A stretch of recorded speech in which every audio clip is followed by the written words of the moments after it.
नमस्कार। ये जो रोलिंग डिस्पेंसेशन है हमारा, जो लोग आजकल सत्ता में हैं, उनमें कुछ बहुत ही बेशर्म और कुटिल किस्म के लोग हैं। जब जैसा मन आता है वैसा अपने भक्तों को पिला देते हैं। और जैसा कि मैंने पहले बताया कि भक्तों को कुछ भी पिलाओ, वो पीने को तैयार बैठे हैं, विष हो, अमृत हो, गुड़ हो, कीचड़ हो। ये कुछ बातें देखिए। खून और पानी एक साथ नहीं बह सकते। पानी और खून भी एक साथ नहीं बह सकता। ऐसा करके बहुत हल्ला मचा रहे थे पुलवामा के बाद। अब क्या कह रहे हैं, हमने खून और पानी कहा था, क्रिकेट नहीं खेलेंगे, ऐसा थोड़ी कहा था। तो अब 14 को क्रिकेट मैच क्यों खेला जा रहा है पाकिस्तान के साथ? देखिए, हमने खून और पानी का कहा था, हमने क्रिकेट का नहीं कहा था। मतलब बेशर्मी से किसी भी बात को कहीं भी पलटते रहो। एक वो सज्जन थे जो कह रहे थे कि जूते मारो, हैं उनको। देश के गद्दारों को पीछे तक आवाज आनी चाहिए, गिरिराज जी को सुनाई दे। देश के गद्दारों को वो बताने लग गए बड़ी सज्जनता से कि आईसीसी और एसीसी जब भी किसी को बोलते हैं खेलने के लिए तो आपको खेलना पड़ता है। का तो सवाल ही पैदा नहीं होता। आज बात यह है कि पाकिस्तान को दुनिया भर में बेनकाब करना, आतंकवादियों की संरक्षण देने वाला, बढ़ावा देने वाले देश के साथ आप ऐसी बात सोच भी नहीं सकते। मल्टीनेशनल टूर्नामेंट जहां पर एसीसी या आईसीसी करवाती है, वहां पे किसी भी देश के लिए मजबूरी या जरूरी हो जाता है भाग लेना। उसके पहले बता रहे थे कि जूते मारो सालों को, और अब जाके उसी शाहिद अफरीदी के साथ बैठ के गपशप कर रहे हैं वहां पर। आप देखिए, और जनता है पिए जा रही है फिश।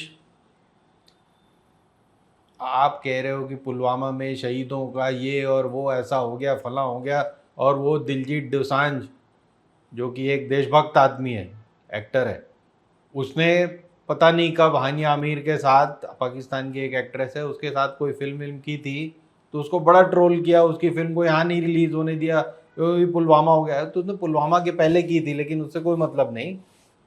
पुलवामा हो गया जी, इसकी फिल्म को रिलीज नहीं करना है, पाकिस्तानी एक्ट्रेस है, फला ढमका करके उसे नहीं करने दिया यहाँ रिलीज। तो जब ये फिल्म बनी थी तब तो सिचुएशन सब ठीक था।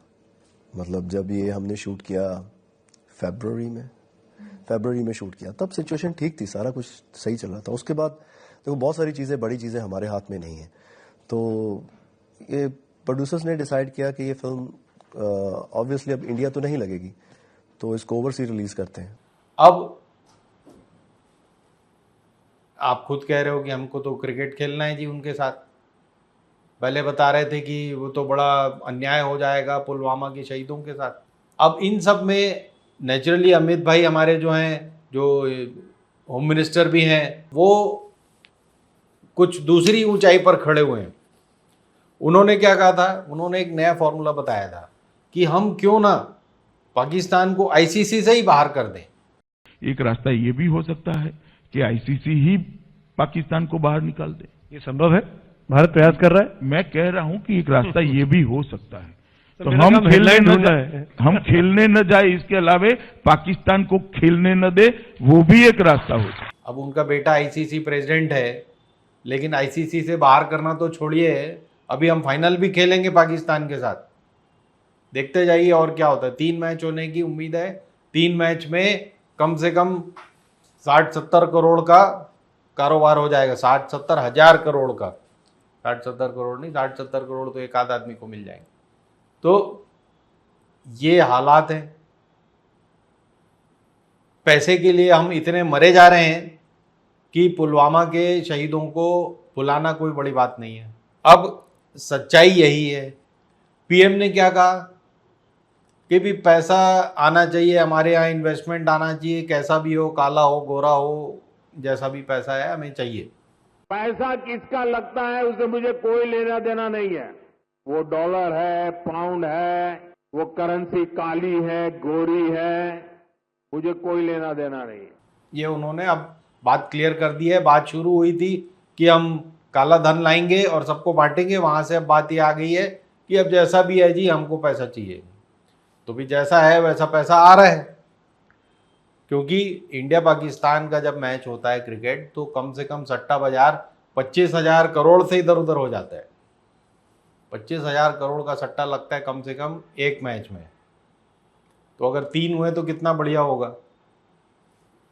अब क्योंकि जान भी बचानी है और ये भी दिखाना है कि भी हम बड़े शर्मसार नहीं हुए हैं, ये भी दिखाना है कि हम देखिए अभी भी देशभक्त हैं, तो जैसी मैच जीते तो पुलवामा के शहीदों के लिए जीते हैं। अरे तुमसे किसने बोला था कि वहाँ पुलवामा के शहीदों से मैच जीतने जाओ?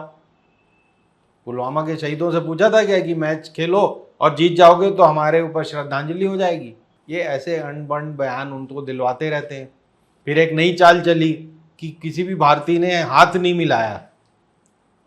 तो जब तुम खेलने गए थे, बैट बल्ले और गले मिल लिए, अब हाथ नहीं मिलाया, इससे क्या मतलब? सिर्फ कवर करना अपने फुटस्टेप्स को, अपनी निर्लज्जता को कवर करने की ये तरीके हैं कि प्रचारित करते जाओ, हाथ नहीं मिला है जी, हाथ नहीं मिला है। अब आखिरी दांव क्या है कि सचिन, राहुल द्रविड़ और गांगुली सबको गाली दो। जैसे ये जो कई लोग बताते हैं कि नशा करके करता है ये प्रोग्राम, ये नशा करके इन्हें गालियां दे रहा है। अरे सचिन तेंदुलकर बात करो, Rahul Dravid stop the silence, Sourav Ganguly इतने ऐड में आते हो ना, बहुत पैसे मिलते हैं, तो डरते क्यों हो बीसीसीआई से? सौरव गांगुली क्यों डरते हो? देश ने इतना कुछ दिया आप लोगों को। अरे क्या सचिन, गांगुली या द्रविड़, वो तो किसी मामले में कुछ नहीं बोलते। पंजाब में फ्लड आ गया उसमें कुछ नहीं बोले, कहीं कुछ। अरे आपको प्रश्न पूछना चाहिए किससे? आईसीसी प्रेसिडेंट अमित भाई शाह के सुपुत्र जय भाई शाह, उनसे पूछना जी, जय भाई शाह आप में हिम्मत है, अब बोलो। अरे वो सब बोलने के बजाय सचिन और राहुल द्रविड़ को गाली देने से क्या फायदा हो रहा है? लेकिन फायदा ये हो रहा है कि उधर से मामला डिफ्लेक्ट करके आप खिलाड़ियों को कोस रहे हो।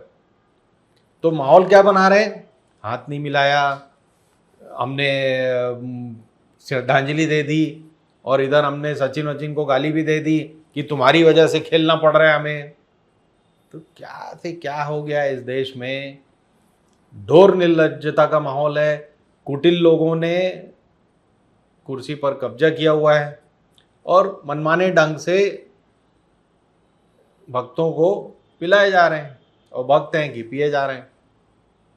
तो रुक कर, थम कर जरा सोचें।